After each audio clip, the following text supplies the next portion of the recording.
Korban pelecehan seksual IWS alias Agus Difabel di Mataram terus bertambah. Saat ini jumlah korban yang melapor mencapai 15 orang. Untuk melancarkan tipu daya ke para korban, tersangka menggunakan modus bisa mengeluarkan mantra dan memandi sucikan untuk membersihkan dosa. Jumat petang, Polda Nusa Tenggara Barat bersama Komisi Disabilitas Daerah atau KDD kembali menggelar konferensi pers terkait kasus pelecehan seks yang melibatkan pria penyandang disabilitas IWS. Dalam keterangannya, KDD menyebut ada korban lain yang melapor sehingga jumlah korban IWS menjadi 15 orang, di mana 2 diantaranya masih berstatus anak. Dari keseluruhan jumlah korban tersebut, 4 diantaranya sudah diambil keterangan atau dilakukan BAP.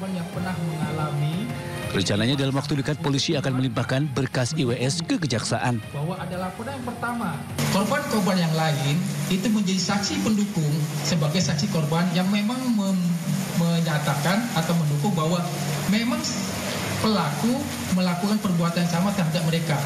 Itu dijadikan saksi menguatkan. Pasti apapun nanti ke depannya, apabila dilaporkan kembali kepada kita akan proses. Tapi nanti kita melihat situasi yang berkembang. Sebelumnya penetapan IWS sebagai tersangka dalam kasus pelecehan menjadi sorotan karena IWS merupakan penyandang disabilitas yang tidak memiliki tangan. IWS pun sempat mengklaim jika ia difitnah oleh para korbannya. Biar bisa diberita pengakuan dia gitu. Berarti menilai bahwa itu dianggap seperti ya, menganggap, bukan sih saya bilang, menuduh, dia bilang saya bikin notis itu anggapan saya gitu kan, menggerakkan seseorang gitu. Sementara menurut pendamping salah satu korban dalam melancarkan aksinya, IWS melakukan intimidasi dan tipu daya terhadap para korbannya dengan modus menggunakan mantra dan memandi sucikan untuk membersihkan dosa masa lalu. Dia si pelaku mengeluskan kakinya kepada kaki korban, kemudian membacakan hal-hal yang berbau mistis kepada korban dengan bahasa pelaku sendiri, yaitu bahasa Bali yang dikatakan baca mantra lah itu ya? Iya, baca mantra begitu. Kemudian setelah itu pelaku meminta korban untuk mengambil sebuah bunga di samping korban. Dari Mataram, Hari Karsyidi, iNews melaporkan. Ya pemirsa, Menteri Sosial Saifullah Yusuf memantau langsung lokasi dan warga yang terdampak banjir di Kabupaten Pandeglang, Banten. Gus Ipul memberikan bantuan makanan siap saji kepada warga. Menteri Sosial Saifullah Yusuf meninjau dan memberikan bantuan kepada warga di Kecamatan Pagelaran yang terdampak banjir yang sudah berlangsung 5 hari. Curah hujan yang masih tinggi di wilayah tersebut menyebabkan sungai Ciliman dan Cilember meluap ke permukiman. Gus Ipul menyatakan untuk menangani banjir dan menangani warga yang terdampak perlu kolaborasi dari berbagai pihak. Selain itu perlu adanya penelitian penyebab banjir yang sudah kerap terjadi di wilayah tersebut. Gus Ipul akan menyampaikan secara keseluruhan apa yang ditemukan saat mengunjungi korban banjir pada Presiden Prabowo Subianto.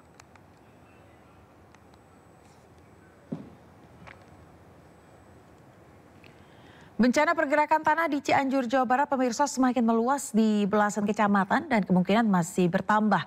Puluhan rumah warga rusak di Kecamatan Tanggung membuat puluhan kepala keluarga mengungsi ke tempat yang lebih aman. Ya, beginilah kondisi salah satu rumah warga pasca dilanda bencana pergerakan tanah di Kampung Angguyun. Kepala Desa Tanggung Heri Purnama menyebut kondisi rumah roboh bahkan nyaris rata dengan tanah pasca dilanda pergerakan tanah. 74 rumah warga terdampak, 29 rumah rusak berat, 25 rumah rusak sedang, dan 20 rumah rusak ringan. 18 kepala keluarga mengungsi ke rumah sanak saudara dan kerabat. Warga terdampak bencana berharap pemerintah segera mengatasi masalah ini.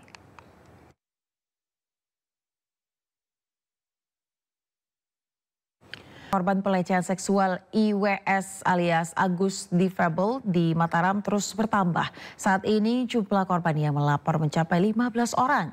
Untuk melancarkan tipu daya ke para korban, tersangka menggunakan modus bisa mengeluarkan mantra dan memandi sucikan untuk membersihkan dosa. Jumat petang, Polda Nusa Tenggara Barat bersama Komisi Disabilitas Daerah atau KDD kembali menggelar konferensi pers terkait kasus pelecehan seks yang melibatkan pria penyandang disabilitas IWS. Dalam keterangannya, KDD menyebut ada korban lain yang melapor sehingga jumlah korban IWS menjadi 15 orang, di mana 2 diantaranya masih berstatus anak. Dari keseluruhan jumlah korban tersebut, 4 diantaranya sudah diambil keterangan atau dilakukan BAP. Rencananya dalam waktu dekat polisi akan melimpahkan berkas IWS ke kejaksaan. Bahwa ada laporan yang pertama, korban-korban yang lain itu menjadi saksi pendukung sebagai saksi korban yang memang menyatakan atau mendukung bahwa memang pelaku melakukan perbuatan yang sama terhadap mereka. Itu dijadikan saksi menguatkan. Pasti apapun nanti ke depannya, apabila dilaporkan kembali kepada kita akan proses. Tapi nanti kita melihat situasi yang berkembang. Sebelumnya penetapan IWS sebagai tersangka dalam kasus pelecehan menjadi sorotan karena IWS merupakan penyandang disabilitas yang tidak memiliki tangan. IWS pun sempat mengklaim jika ia difitnah oleh para korbannya. Biar bisa diberita pengakuan dia gitu. Notis menilai bahwa itu dianggap seperti Ya menganggap, bukan sih saya bilang, menuduh dia bilang saya bikin notis itu anggapan saya gitu kan, menggerakkan seseorang gitu. Sementara menurut pendamping salah satu korban dalam melancarkan aksinya, IWS melakukan intimidasi dan tipu daya terhadap para korbannya dengan modus menggunakan mantra dan memandi sucikan untuk membersihkan dosa masa lalu. Dia si pelaku mengeluskan kakinya kepada kaki korban, kemudian membacakan hal-hal yang berbau mistis kepada korban dengan bahasa pelaku sendiri, yaitu bahasa Bali yang dikatakan baca mantra lah itu ya. Iya, baca mantra begitu. Kemudian setelah itu pelaku meminta korban untuk mengambil sebuah bunga di samping korban. Dari Mataram, Hari Karsyidi, iNews melaporkan. Ya pemirsa, anak yang berkonflik dengan hukum terkait pembunuhan terhadap ayah dan neneknya mengirimkan surat kepada sang ibu yang kini masih dalam perawatan. Sementara kepolisian telah mengirimkan berkas acara pemeriksaan pelaku ke kejaksaan.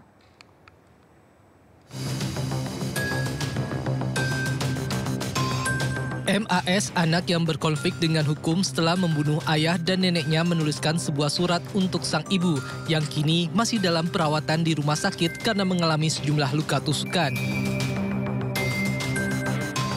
Dalam suratnya, MAS menuliskan permohonan maaf kepada sang ibu dan berjanji akan memberikan bantuan kepada orang banyak dan mengucapkan terima kasih atas semuanya serta mengabarkan kalau dirinya baik-baik saja.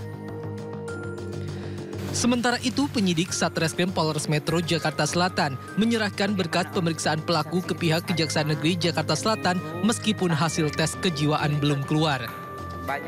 PPA Polres Jakarta Selatan sudah melengkapi berkas dari barang bukti, kemudian dari saksi-saksi sudah diperiksa, lanjut sudah dikirim ke kejaksaan. Ya, untuk kondisi dari ibu anak tersebut masih di rumah sakit Fatmawati, ya, rumah sakit Fatmawati. Kemudian untuk sementara ini memang dari pihak kepolisian belum bisa meminta keterangan. Karena apa? Kondisi dari fisik maupun mental dari ibu tersebut masih dalam pemulihan. Untuk tes kejiwaan belum keluar. Rencananya setelah hasil tes kejiwaan keluar, kepolisian akan menerangkan hasil tes kejiwaan dan motif dari aksi sadis pelaku. Dari Jakarta, Helmi Sajangbati, iNews melaporkan. Pemirsa, Satreskrim Polres Kediri mengungkap kasus perampokan di Kediri, Jawa Timur yang menyebabkan 3 orang tewas. Pelaku yang tak lain adik dari korban, Kristina, yang mengaku sakit hati karena tidak dipinjami uang.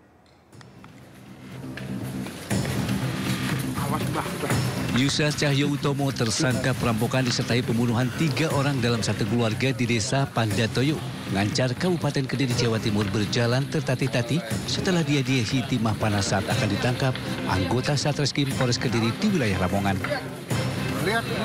Kapolres Kediri AKBP Bimo Arianto menyatakan dari hasil pemeriksaan tersangka mengaku menganiaya kakak kandung dan kakak ipar serta kedua keponakannya lantaran sakit hati setelah dirinya meminjam uang kepada Kristina tidak ditanggapi. Yusa sengaja datang dengan membawa palu, kemudian menganiaya Kristina. Karena teriakan korban, Agus Komarudin mendatangi dan menjadi korban selanjutnya, hingga selanjutnya menghajar kedua korban anak-anak. Motifnya yang bersangkutan adalah karena sakit hati, tersangka meminjam uang kepada korban tidak dibantu, tersangka meminta tolong juga tidak dibantu, dan ada satu lagi motif tersangka merasa sakit hati karena korban diduga mengusir orang tuanya karena orang tuanya mau nikah lagi. Dari tangan tersangka, polisi mengamankan telepon genggam milik seluruh korban, tas milik Agus Komarudin, mobil, serta dompet. Tersangka yang juga merupakan residivis kasus penjamretan tersebut dijerat dengan pasal 340 KUHP tentang pembunuhan berencana dengan ancaman hukuman mati. Dari Kabupaten Kediri, Jawa Timur, Adnan Subagio, iNews melaporkan. Dituduh melawan saat ditangkap, seorang pria terduga pelaku kasus pencurian di Lampung Timur tewas ditembak oknum polisi. Miris, pemirsa, kejadian tersebut terjadi di hadapan istri dan anaknya hingga menimbulkan trauma mendalam.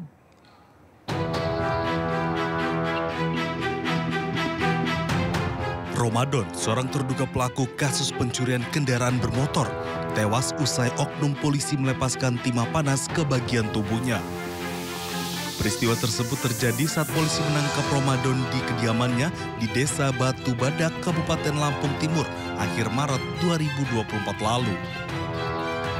Sebelumnya diketahui saat penangkapan, pria itu dituding melakukan perlawanan dengan senjata api miliknya. Sehingga oknum polisi mengaku terpaksa menembak terduga pelaku meskipun di hadapan anak dan istrinya. Tuduhan tersebut dibantah oleh pihak keluarga. Sakdiah, istri korban, menjelaskan Ramadan ditembak seketika saat dirinya akan menuju ruang tamu dan berpapasan dengan petugas kepolisian usai memperbaiki sandal di ruang tengah rumahnya. Ma, bantuin. Gini lagi, rampul lagi. Ini saya berdarah semua baju saya waktu itu. Habis itu lepas dari tangan saya, dia diseret ke depan situ. Saya kejar lagi. Diseret sama polisi lagi. Sama 2 polisi itu ke depan. Habis nyampe depan saya rangkul lagi suami saya. "Ma, tolong saya, Ma," katanya gitu. Saya pegang lagi tangannya. Habis itu, gini katanya, langsung lemas, dia lepas tangannya. Saya pegang. Ya bangun ya, nggak bangun lagi, diseret sampai mobil. Terkait peristiwa itu, pihak keluarga bersama dengan tim penasihat hukum dari LBH Badar Lampung telah melayangkan aduan ke Divisi Propam Mabes Polri dengan 5 pihak sebagai terlapor. Karena LBH Bandar Lampung mendapatkan pengaduan dari istri dan keluarganya, selanjutnya kita melakukan pengaduan ke Propam Mabes Polri.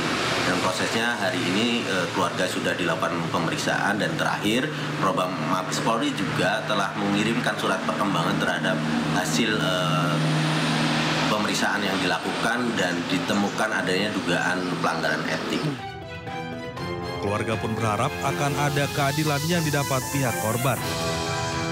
Terlebih kejadian tersebut juga turut membuat kedua anak perempuannya yang berusia 7 dan 14 tahun mengalami trauma mendalam.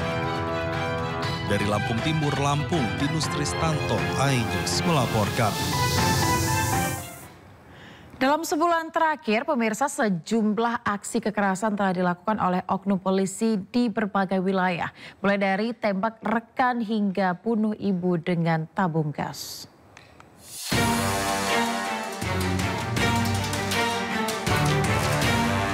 Kasus kekerasan yang dilakukan oknum polisi menimpa Kasat Reskrim Polres Solok Selatan, AKP Rianto Ulil Ansar. AKP Rianto tewas setelah ditembak Kabak Ops Polres Solok Selatan, AKP Dadang Iskandar. Korban mengalami luka tembak kepala sebelah kanan. Jenazah almarhum Kompol Anumerta Rianto Ulil dimakamkan secara kedinasan di Taman Makam Sirin Napase, Kecamatan Biring Kanaya, Makassar, Sulawesi Selatan. Aibda R menembak siswa SMK inisial GR hingga tewas di Jalan Simongan, Semarang, Jawa Tengah. Pelaku disebut tak terima karena dipepet hingga akhirnya menembak korban. Dari hasil pemeriksaan sementara, Aibda R melanggar pasal 338 dan 351 KUHP tentang menghilangkan nyawa orang lain. Sementara terkait pelanggaran kode etik dalam penyalahgunaan senjata api masih dilakukan pemeriksaan. Sementara itu di Bogor, Jawa Barat, seorang oknum polisi yang bertugas di Polres Bekasi Polda Metro Jaya tega menganiaya ibu kandungnya hingga tewas dengan menggunakan gas 3 kg. Usai aniaya ibu kandungnya hingga tewas, pelaku sempat kabur hingga akhirnya petugas Satpol Polres Bogor berhasil menangkap pelaku berinisial N alias Ucok di kediamannya di Cilengsi, Kabupaten Bogor, Jawa Barat. Kini pelaku telah menjalani proses hukum dan kode etik.